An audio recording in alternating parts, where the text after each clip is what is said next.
Bawat araw, tayo'y humaharap sa mga nangyayari sa lipunan. Mga pangyayari na nakakaapekto sa ating lahat. Mga pangyayari na kailangan tayong makialam. Kaya nabuo ang programang ito, Issue 101. Tumatalakay sa mga issue ng ating lipunan. Mga issue na dapat nating pakialaman. Mga issue na may malaking kaugnayan sa ating kapaligiran. At mga issue na may kaugnayan sa ating gobyerno. Issue 101. Narito ang inyong tagapagsalita. Issue 101. Your with Senior Simo. Senior Simo. Senior Simo. Issue 101.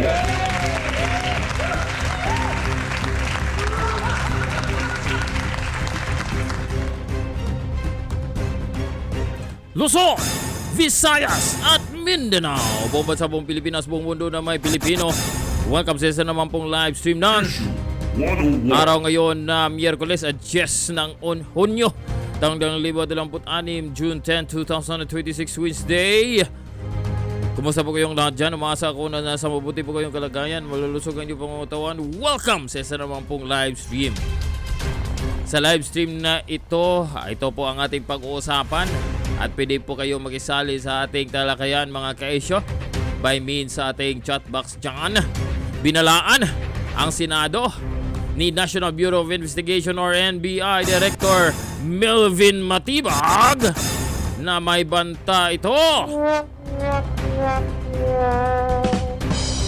Ano ba ang banta mga kaisyo? Dahil kahapon ko pa ito tinanong, hindi po tayo nakapag-live stream kahapon kasi busy po tayo mga kaisyo sa iba po nating mga gawain. Kaya't atin pong sinaliksik kung ano ba ang banta. Atin po pag-usapan yan mga kaisyo. Samantala, Gatchalian, todo na sa kanyang pagiging acting. Acting si Senador Gatchalian. Tuloy mo lang ang iyong pag-acting, Senador Win. Habang si Senate President Alan Peter Cayetano nanatili pa ba kayang Senador or Senate President? Yan po ang ating pag-usapan dito sa ating live stream ng... Pero bago po natin umpisa ng ating talakayan, huwag po kalimutan na mag-like po sa video na to. I-click niyo po ang subscribe button at ang notification bell sana all para kaya mapapalanan kung sakasakaling tayo may live stream katulad dito. At huwag po din niyo kalimutan i-follow niyo po at i-like ang ating Facebook fan page pati na rin ng ating X account.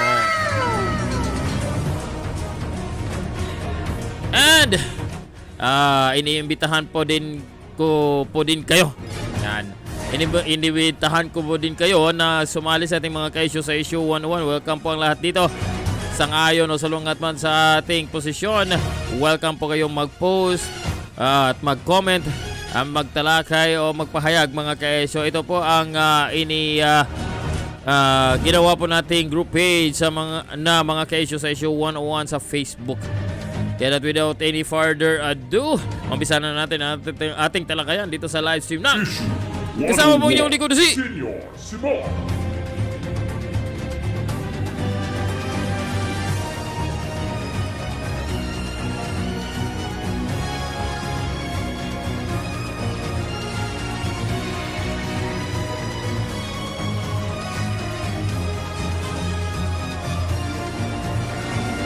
Senior Simo. Okay, so ito mga kesyo ang isa sa magandang balita para sa sumuporta po sa panig ng katotohanan para malaman kung sino talaga ang may pakana mga kaisyo sa flood control project anomalies, sa iskandalo sa pagnanakaw mga kaisyo na trilyon-trilyong pera sa kabandang bayan sa mga ginawang flood control na pinagyayabang noon ni Pangulong Bongbong Marcos mga kaisyo sa isang zona niya. So sabi dito mga kaisyo, Korte Suprema ibinasura ang petisyon ng isang guro sa quorum ng Senado noong Hunyo 3 dahil sa kawalan ng legal standing. Mabuti yan mga kaisyo. Pero ipaliwanag po natin kung ito ba'y desisyon na ng Korte Suprema para hindi po tayo matawag dito na fake news. O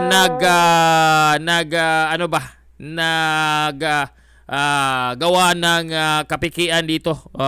Katotohanan lang po itong sa atin mga kaisyo at ipaliwanag po natin itong naging desisyon ng Korte Suprema. So ito po ang press briefing or press briefer mga kaisyo ng Korte Suprema tungkol dyan. So sabi dito na the Supreme Court, palakihin lang natin, the Supreme Court or SC in bank during its session today, June 10, 2026. Kanina to mga kaisyo, June 10 pa ngayon. Acted on the following GR number E06540. Ito po ay John Barry Titayam versus Senador Alan Peter Cayetano, Senador Pilar Juliana Cayetano at Senador Loren Ligarda. So ito mga kaisyo yung guro na humingi ng desisyon sa Korte Suprema na ideklarang legal yung 12 mga kaisyo bilang quorum ng Senado. Kung natatandaan nyo po mga kaisyo, lumabas yung mga ulat sa mainstream media, talagang tinututukan po ng mainstream media mga kaisyo kahit anumang maliit mga kaisyo na pwedeng ibalita basta against po sa mga Duterte at against po sa katotohanan. What I mean is the truth regarding sa flood control project anomalies. Kasi alam naman po natin mga kaisyo na patungo pong Malacanang itong iskandalo sa flood control project. Itong pagnanakaw sa pera ng kaban ng bayan na trilyon-trilyon mga kaisyo. Dagdag dito, the AC dismissed the petition filed by John Barry Titayam for lack of legal standing. So anong ibig sabihin mga kaisyo? Ang ibig sabihin nito ay wala kasi siyang personality as to in relation to the happenings in line the specific issue doon sa quorum sa Senado. The AC ruled that Tayam failed to show that he suffered or was at imminent risk of suffering any direct injury from the actions he challenged. So ito ang hiningi ni Tayam. Tayam had asked the AC to declare the presence of 12 senators during the June 3, 2026 session of the 20th Congress as a valid quorum. So ano ang ibig sabihin nito? Deklarado ba na pinatibay ba ng Korte Suprema ang pagiging Pangulo ng Senado o pananatiling Pangulo ng Senado itong si Senador Alan Peter Cayetano?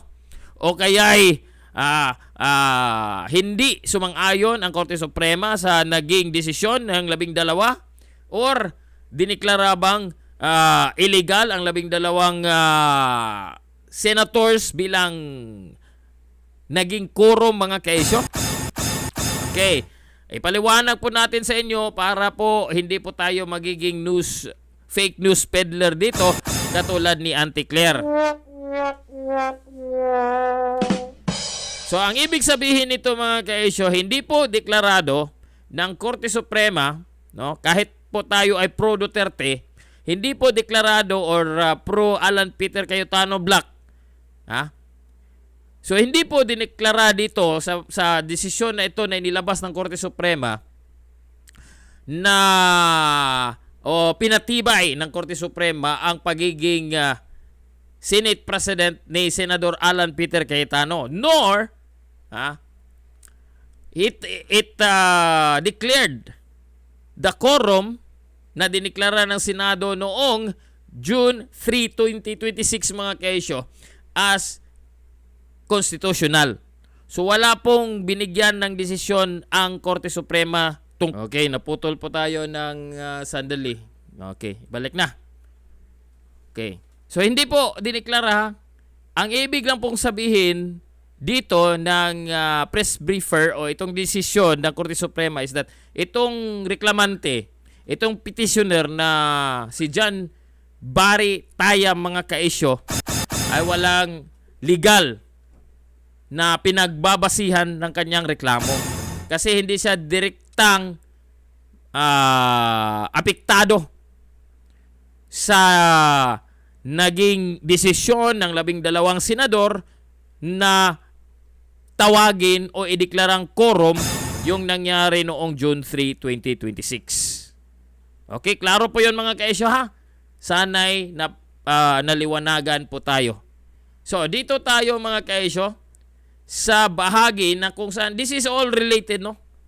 Ito pong pinag-uusapan po natin dito, these are all related.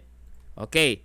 So, dito tayo mga kaisyo sa ulat galing sa GMA News. Potential threat daw sa gusali at compound ng Senado ayon kay National May potential threat daw sa gusali at compound ng Senado ayon kay National Bureau of Investigation Director Attorney Melvin Matibag. Sinabi ni Matibag sa gitna ng consultative meeting ng Senate Blue Ribbon Committee ng Gatchalian Block kahapon. Ayon kay Senator Gatchalian, makikipagpulong siya ngayong araw sa Senate Executive Committee at sa Senate Sergeant-at-Arms kaugnay sa seguridad sa Senado. Anya, ang seguridad at kaligtasan ng mga senador at empleyado ang pinakamahalaga. Pagtitiyak ni retired police major. Okay. So sa balitang ito mga kaisyo ng GMA News, ang nagsiwalat na mayroong threat o mayroong banta sa seguridad sa Senado mga kaisyo ay walang iba kundi itong NBI o National Bureau of Investigation Director na si Melvin Matibag.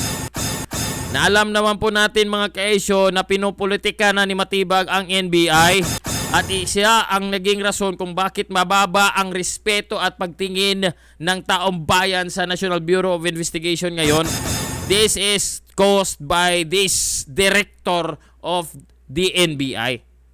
Now, dahil niyan mga kaisyo, nagpalabas ng statement itong si acting, no? Na nag-a-acting mga kaisyo hanggang sa kasulukuyan. Si acting ba? Acting Senate President ba? Acting lang po siya pero feel niya mga kaisyo, siya ay Senate President. Feel niya siya ay Senate President. Buhay pa po ang Senate President na si Senador Alan Peter Cayetano. Hindi po siya incapacitated na gampanan ang kanyang tungkulin bilang Senate President. Pero itong si acting lang na Senate President na usurper mga kaisyo na talagang pinanindigan niya ang kanyang pagiging acting. Dahil daw, ito nagpalabas siya mga kaisyo ng advisory dahil daw sa banta. Sabi niya dito work from home arrangement on June 10 to 11, 2026. Yan ay galing kay Senate President Pro Tempore nga na illegal naman. Tinalagang Senate President Pro Tempore illegal. Bakit po naging illegal? Panoorin nyo na lang yung pinag-usapan natin yung naging quorum noong June 3 mga kaisyo.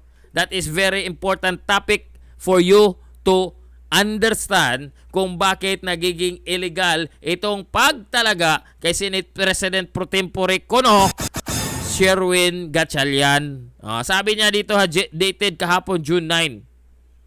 In light of the security threat information relayed by NBI Director Melvin Matibag and to allow the conduct of necessary security assessments, inspections, and other precautionary measures within the Senate premises, all Senate Secretariat and Senate proper employees are hereby authorized to work from home. Wow!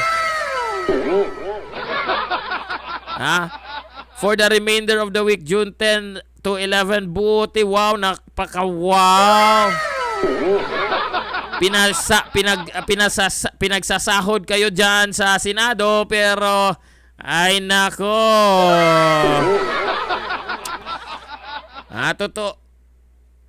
Ano bang dahilan? Ano bang dahilan? Okay, later na magbigay po tayo ng ating koro-koro. The safety and security of all Senate personnel remained a foremost priority as the concerned authorities undertake the appropriate security protocols within the Senate premises pala, correction. Within the Senate premises. Heads of all offices shall ensure the continuity of operations through appropriate remote work arrangements if and when necessary for the performance of security, safety, maintenance, yada yada yada. Okay.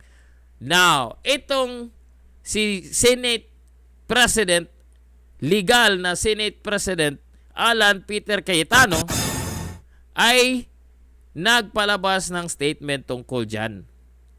Sa kanyang post sa Facebook kahapon, sabi ni Senador Alan Peter Cayetano, mga kaisyo, statement of Senate President Alan Peter Cayetano on the alleged threats to the security of the Senate. We have taken notes of reports that certain members of the Senate received information from the NBI regarding an alleged threat to the institution. If the threat is credible, then every senator, every member of the secretariat, and every individual who works within these walls deserves to be informed and protected. Security is not the concern of one block. It is the concern of the entire Senate.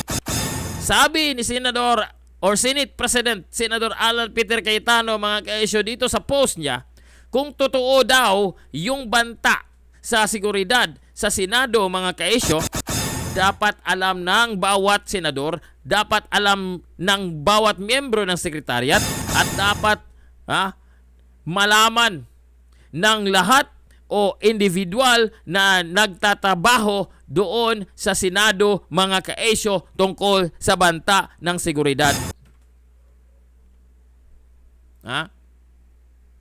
Ito ang sabi ni Senador or SP Alan Peter Cayetano. So the questions are simple, sabi niya. Why was this information shared with some senators and not others? What is the nature of the threat? Yan din ang tanong ng taong bayan. Ano ba talaga ang banta? Bubombahin? Aatakihin? Mayroong bang ililigwak dyan sa Senado? Ano ang kasing banta ba ito? Director Matibag. Kasi siya ang nagpalabas na mayroong banta daw sa seguridad sa Senado. Pero hindi isiniwalat kahit ni Senator Gatchalian, mga kaisyo, na sinabihan ni NBI Director, na political na NBI Director, mga kaisyo, na mayroong banta sa Senado. Sabi ni Senate President Cayetano, so the questions are simple. Why was this information shared with some senators and not others? Why is the nature or what is the nature of the threat? Who assisted and on what evidence? And we must be candid about the source of this threat.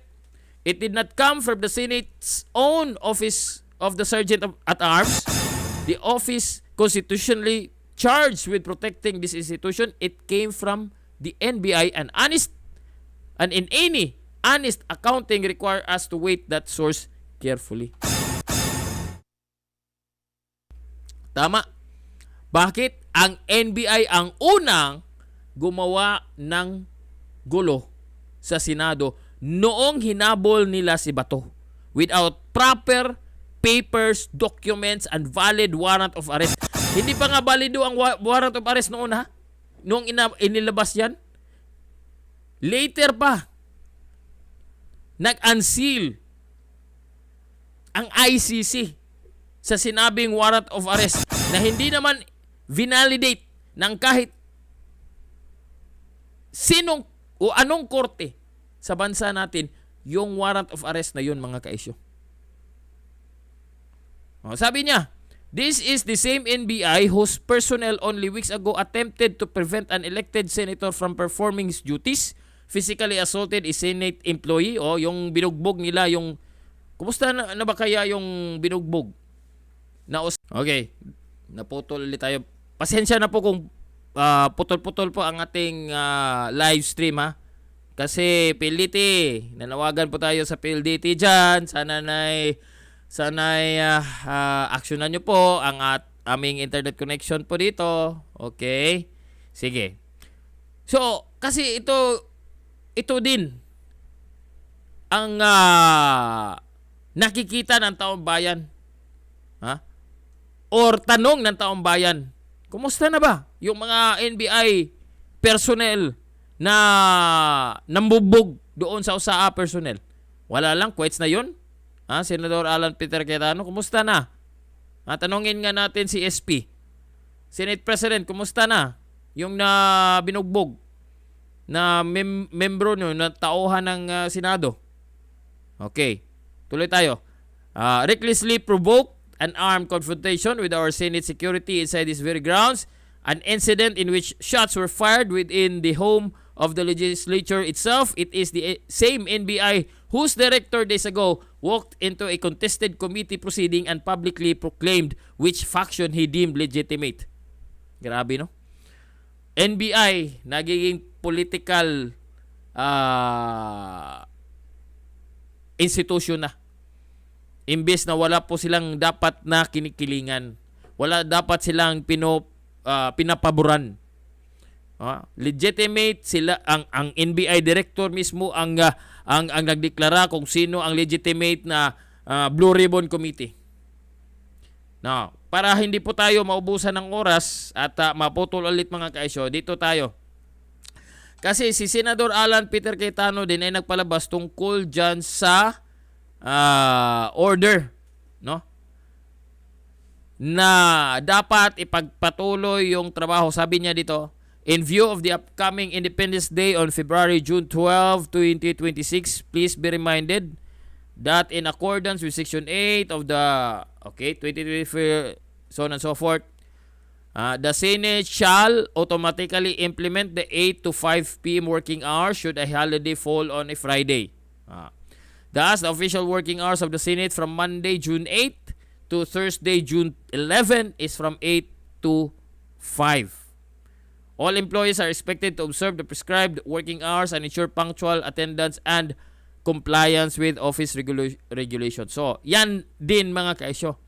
So, si Gatchalian, work from home, hanggang 11, hanggang bukas, si Senador o Senate President Alan Peter Cayetano, dapat tuloy-tuloy ang ating trabaho hanggang June 11. Pinapasahod kayo ng taong bayan. Now, balikan natin yung threat daw. Sabi dito sa ulat galing ng Inquirer.net, Senate security threat very serious ayon kay Soto's intel. Buti pa si Soto may intel. Si One Ball ba? Si One Ball. Na todo puna sa Korte Suprema noong nag-decide ang Korte Suprema tungkol doon sa unconstitutionality sa naging impeachment laban kay Vice President Sara Duterte. Ito bang si One Ball, buti si Soto may intel. Intel. Sabi ng ulat, the looming security threat at the Senate is very serious ayon kay Tutasen. Citing his intelligence. Wow, buti pa itong si Tutasen may intelligence. Intelligence pala. Senate President Kailan ba to? June 9. Okay, kahapon to. So, Senate President Pro Tempore Win Gatchalian earlier confirmed in a radio interview that the National Bureau of Investigation had warned a potential security threat at the chamber. Asked about the level of threat, ayon kay Soto, very serious daw ayon sa kanyang intel. The threat is clear and present danger. Therefore, serious consideration must be taken, he added. Now, okay, sabi dito, Pangulo Lacson also commented on the status of the supposed threat, saying that apart from the threat to the Senate, a level of frustration within the armed services has reached up to battalion and regional levels. Citing the NBI, Lacson said in a message to the media, they are closely monitoring the developments in the ongoing crisis at the national level brought by or about by numerous factors. Okay, yada-yada na yan mga kaisyo. Now, ito kanina, sa ulat na inilabas ng Philippine News Agency, security threat probe linked to bodyguard claims. Kita nyo na mga kaisyo, Kinonek na ito. Sino mga bodyguard ito? Okay. Basahin natin ang kabuuan ng ulat ng Philippine News Agency. Sabi ng ulat na to mga kaisyo, palakihin lang natin. Kanina to, June 10. Sabi dito, mga kaisyo sa ulat, Senate President Pro Tempore Sherwin Gatchalian on Wednesday said authorities are validating intelligence reports linked to a reported security threat against the Senate to a group. Grupo daw. Kinonekta ito. Sa grupo ng dating bodyguards. Former bodyguards. So, sino ang tinutukoy dito? Yung 18. Yung welfare ng tao, lalo na sweldo and benefits, tuloy-tuloy because yun yung commitment natin sa ating mga empleyado. Just to give you guys an update. Kaya lately I've been learning the processes kasi importante malaman yung mga processes para malaman mo kung saan yung bottlenecks at saan naiipit yung dokumento. But okay na yan. Yesterday, naayos ko.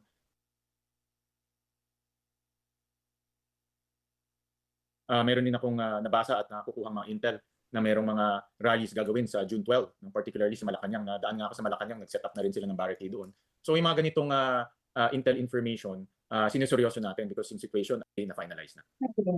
Morning, acting SP. Sir, una muna, naka-heightened security measure yung Senate work from home starting today. Gaano po ba kaseryoso yung banta sa seguridad ng Senado at NBI lang po ba yung may ganitong intel report o maging iba pang security agency at identified po ba yung mga sangkot o nasa likod nito yung banta sa Senate?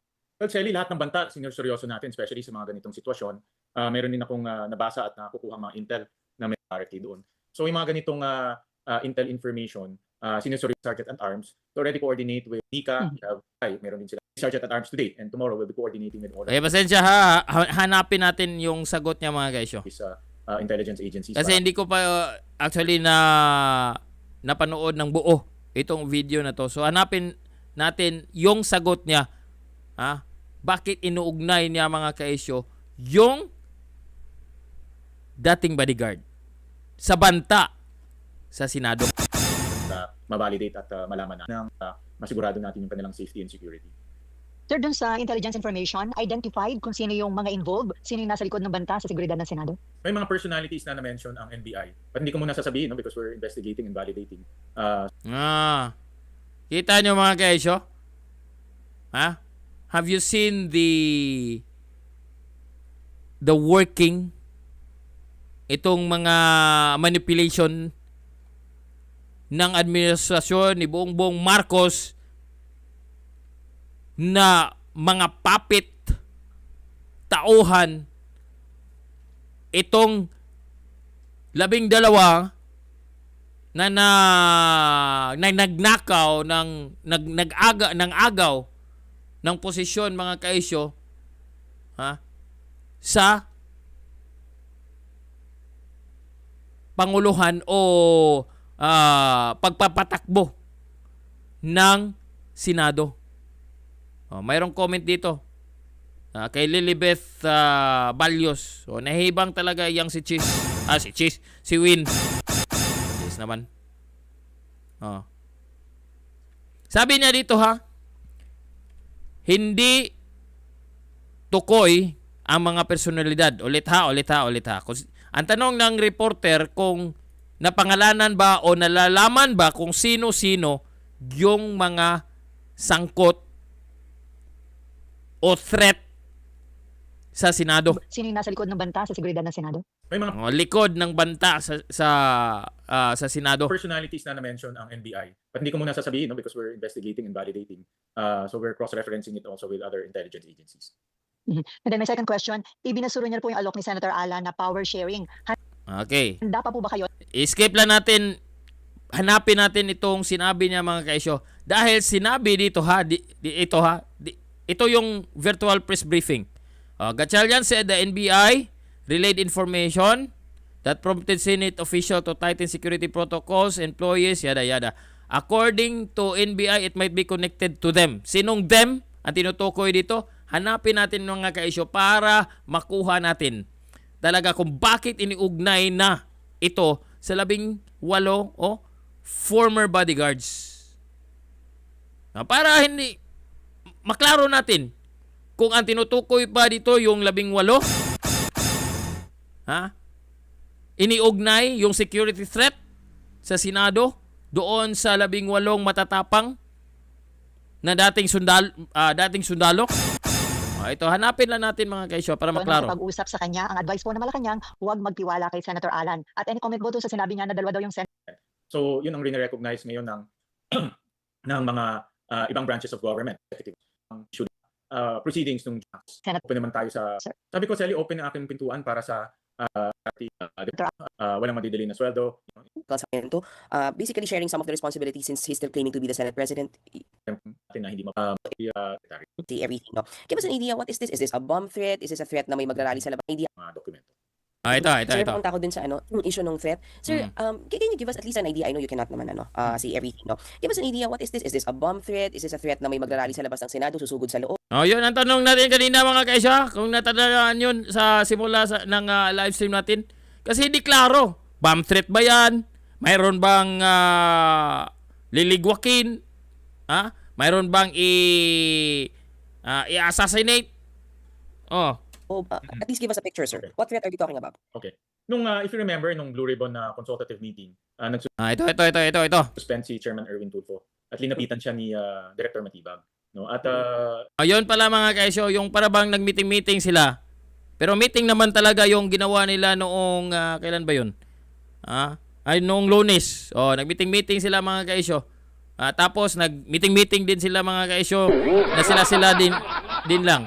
Parang inuuto tayong taong bayan. hindi ko lang masabi in detail, no? But what he said is there's a possibility of na merong manggugulo, no, sa Senado. And it's a possibility na armed group yung manggulo, no? And tinanong ako ni Senator Erwin at that time kung ano ang magiging decision, and I told him na meron naman tayong security beef up in the Senate. If you notice, nag-beef up tayo ng security inside the Senate at tumingi rin tayo ng additional contingent sa PNP. No? And I told him I'm very confident na safe naman yung building. No? That's why tinuloy yung hearing at that time. No? And hindi lang ako nakarinig yun. In fact, ang kausap niya yun si Senator Erwin at narinig din ng mga ibang mga senador doon. And ang assurance ko naman sa mga senador na through our Sergeant at Arms, ready tayo for any eventuality. That's why tinuloy. No? Nagkaroon lang ng earthquake kaya maaga. Loso! That same day, I called the director of Escape lang natin to. Sa loob ng Senado, and they might be armed. So, out of abundance of caution, the following day, I met with, of course, OSAA, our Sergeant at Arms. I immediately convened yung executive committee ng Senado, composed of the directors, composed of the higher officials. Grabe, no? Kahit buhay pa yung Senate President, talagang inaagawan na nila ng pwesto. Talagang itong feeling na itong, magkano ba kaya ang natanggap nitong si Senador Gatchalian? Ano kaya ang pinangako ng administrasyon ni Bongbong Marcos ni Senador Gatchalian?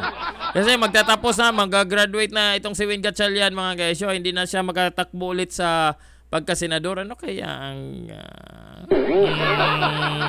aminin? So, Senate. Nag-brainstorm kami kung anong gagawin. So yun, kaya naglabas ako ng 2 memo sa executive committee meeting. And na in the next few days, mag-network rin siya with our different intelligence agencies. Sabi ko nga marami. Sorry, last on my part. Yung 18 Marines, are they suspect? Sila ba yung... Ito pala hinahanap natin. Okay. Makinig. Ito. Ang next steps natin. Sorry, last on my part. Yung 18 Marines, are they suspect? Sila ba yung posibleng manggulo? Sir? 18 Marines, sorry, yung na nagpakilala. Yes, bodyguards? Yes, sir, 18 Marines. Actually, yun ang, according to the NBI, it might be connected to them. Nako.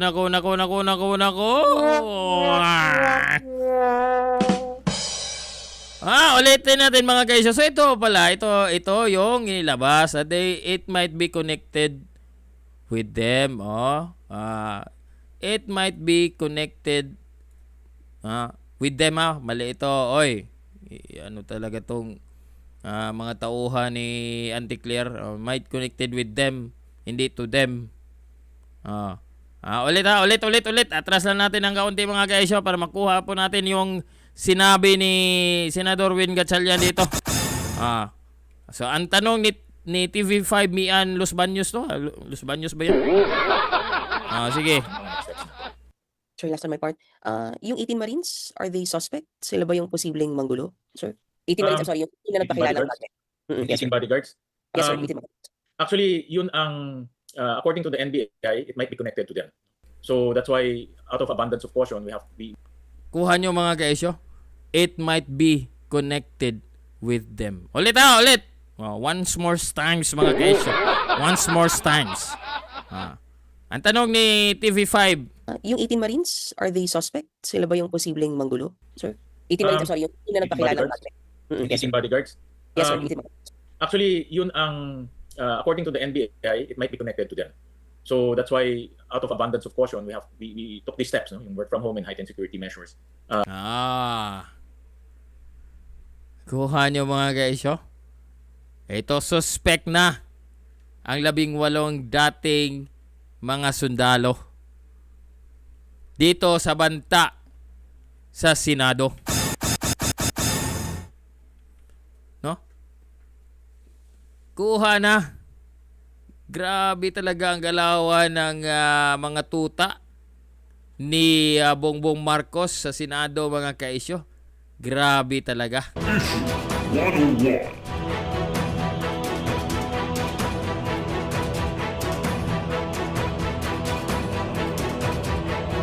Nakuha nyo mga kaisyo ha? Kinunikta na. Iniugnay ang 18 dating mga sundalo sa Banta. Yan ang sabi di umano ng NBI. So sino ang direktor ng NBI? Walang iba kundi si Melvin Matibag.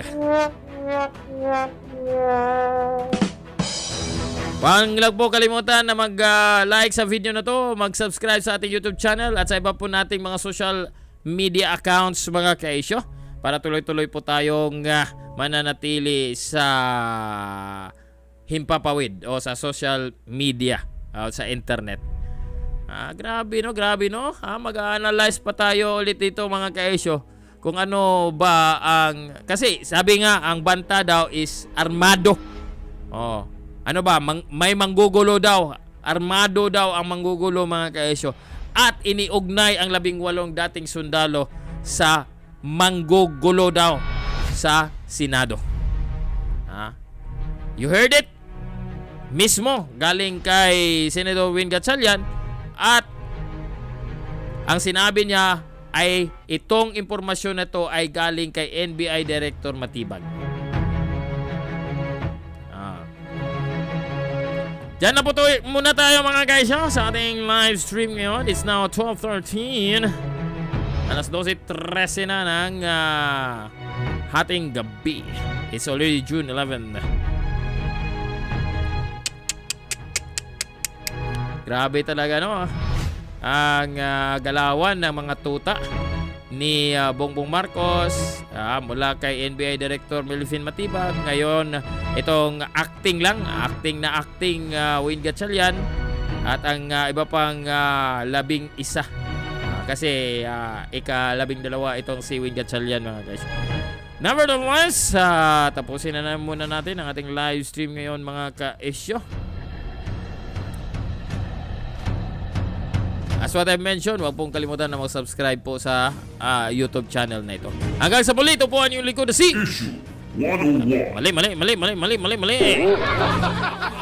Ito po muli ang inyong likod na si Senior Simon. Pansamantala po munang mamaalam para sa live stream ng Issue 101. Tandaan, mas lamang ang may alam. Bye-bye.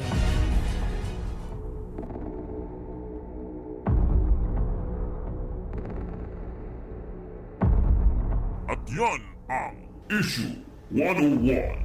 Ang hilin natin sa mga kinaukulan ay umaksyon. Hanggang sa susunod, maraming salamat sa inyong pagsubaybay.